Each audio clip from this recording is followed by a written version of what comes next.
সাধারণকালের ঊনবিংশ সপ্তাহ বৃহস্পতিবার।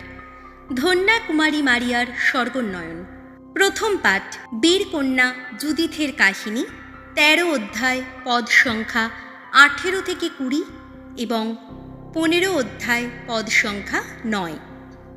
একদিন বীরকন্যা জুদিথের কথা শুনে সকলে স্তম্ভিত অভিভূত হয়ে পড়ল।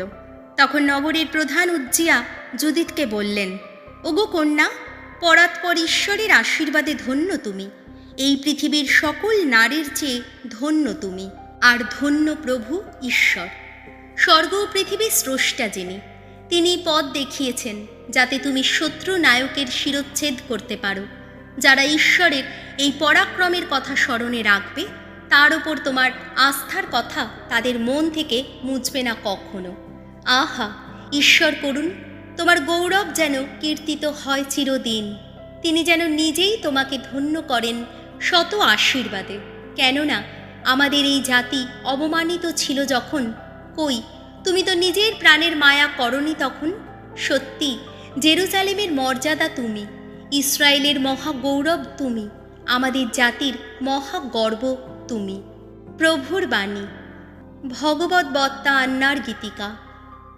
ধুয়ো। ওগো ভগবান, তুমি আমার প্রাণের সুখ। ভগবানের কথা ভেবে আহা, পুলকিত আমার প্রাণ। ভগবানের দয়ায় আমি আজ মাথা তুলে দাঁড়াতে পেরেছি। এখন শত্রুর সামনে দাঁড়িয়ে আমার কণ্ঠ মুখর তোমাকে সহায় পেয়ে আহা, কত আনন্দ আমার। ধুয়ো। ওগো ভগবান, তুমি আমার প্রাণের সুখ। বলশালীর ধনুক এখন ভেঙে খান খান। পা টলছিল যাদের, তাদের কোমরে এখন শক্তির বন্ধনী। ভর পেটেই থাকতো যারা, তারাই আজ দুমুঠো খাবারের জন্যে দিন মজুরি করে। ক্ষুধায় কষ্ট পেত যারা, তাদের আর ক্ষুধার জ্বালা নেই। যে ছিল বন্ধ্যা, সে এখন ৭ পুত্রের জননী। যে ছিল বহু প্রসবিনী, দেখো কি শোকে কাটছে তার কাল। ধুয়ো। ওগো ভগবান, তুমি আমার প্রাণের সুখ। ভগবানই আনেন মৃত্যু, তিনিই আনেন জীবন। অধোলোকে নামিয়ে দেন তিনি, আবার ঊর্ধ্বে তুলে আনেন। ভগবানই নিঃস্ব করেন, আবার বিত্তবানও করেন। তিনিই অবনত করেন, আবার উন্নতও করেন। ধুয়ো। ওগো ভগবান, তুমি আমার প্রাণের সুখ। দীনজনকে ধুলি থেকে তুলে আনেন তিনি, আবর্জনা স্তূপ থেকে দরিদ্রকে করেন উদ্ধার। তাদের ঠাঁই দেন যত নেত্রীজনেরই পাশে, তাদের দেন তিনি কত সম্মানের আসন। ধুয়ো। ওগো ভগবান, তুমি আমার প্রাণের সুখ। দ্বিতীয় পাঠ গালাতীয়দের কাছে প্রেরিত দূত পলের পত্র, ৫ অধ্যায়, পদ সংখ্যা ১ এবং ১৩ থেকে ১৮। প্রিয়জনেরা, খ্রিস্ট যখন আমাদের স্বাধীন করে দিয়েছেন, তিনি চেয়েছেন আমরা যেন সত্যি স্বাধীন হয়ে থাকি। তাই স্থির হয়ে দাঁড়িয়ে থাকো তোমরা। নিজেদের ওপর আর সেই দাসত্বের জোয়ালটা চেপে বসতে দিও না। তোমরা তো স্বাধীন মানুষ হওয়ার জন্যেই আহুত হয়েছ। শুধু দেখো, এই স্বাধীনতা যেন তোমাদের নিম্নতর স্বভাবটাকে কোনো রকম সুযোগ না দেয়।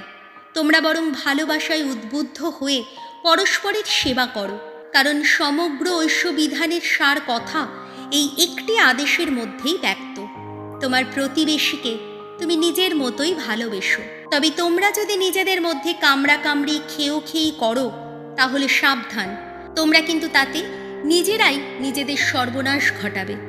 এক্ষেত্রে আমার বক্তব্য বরং এই যে, তোমরা পবিত্র আত্মার প্রেরণা মতোই পথ চলো। তাহলে তোমাদের সেই নিম্নতর স্বভাবটার কামনা তোমাদের আর মেটাতেও হবে না। কারণ মানুষের নিম্নতর স্বভাবটার কামনা, সে তো পবিত্র আত্মার বিরুদ্ধেই যায়।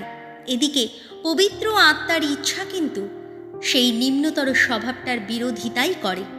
এই দুই পক্ষের মধ্যে এক দণ্ড যেন লেগেই আছে। প্রভুর বাণী। বাণী বন্দনা। জয় জয় প্রভুর জয়। আমার দিকে মুখ তুলে চেয়েছেন তিনি। আজ থেকে যুগে যুগে সকলেই ধন্য ধন্য বলবে আমায়। জয় জয় প্রভুরও জয়। লুক রচিত মঙ্গল সমাচার, 1 অধ্যায়, পদ সংখ্যা 46 থেকে 55। এলিজাবেথের মুখে অভিনন্দন শুনে মারিয়া বলে উঠলেন, আমার অন্তর গেয়ে ওঠে প্রভুর জয়গান। আমার পরিত্রাতা ঈশ্বরের কথা ভেবে প্রাণ আমার উল্লসিত। তাই এই দিন দাসীর দিকে মুখ তুলে চেয়েছেন তিনি। আজ থেকে যুগে যুগে সকলেই ধন্য ধন্য বলবে আমায়। আহা, আমার জন্যে সর্বশক্তিমান কত মহান কাজই না করেছেন। পুণ্য, আহা পুণ্য তাঁর নাম। যুগে যুগে তাদেরই তো দয়া করেন তিনি, যারা তাদের সম্ভ্রম করে। তিনি তো আপন হাতে বিপুল শক্তির কীর্তি সাধন করেছেন। গর্বিত হৃদয় যারা, তাদের তিনি চারিদিকে তাড়িয়ে দিয়েছেন। যত নৃপতিকে সিংহাসন থেকে নামিয়ে এনেছেন, আর দিন মানুষকে তিনি বসিয়েছেন উচ্চ আসনে। ক্ষুধার্তকে পরম দানে পরিতৃপ্ত করেছেন তিনি। ধনশালীকে ফিরিয়ে দিয়েছেন শূন্য হাতে।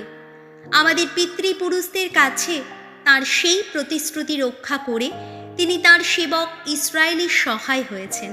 স্মরণে রেখেছেন আব্রাহাম ও তাঁর বংশের প্রতি তার সেই চিরন্তন করুণার কথা। প্রভু যিশুর মঙ্গল সমাচার।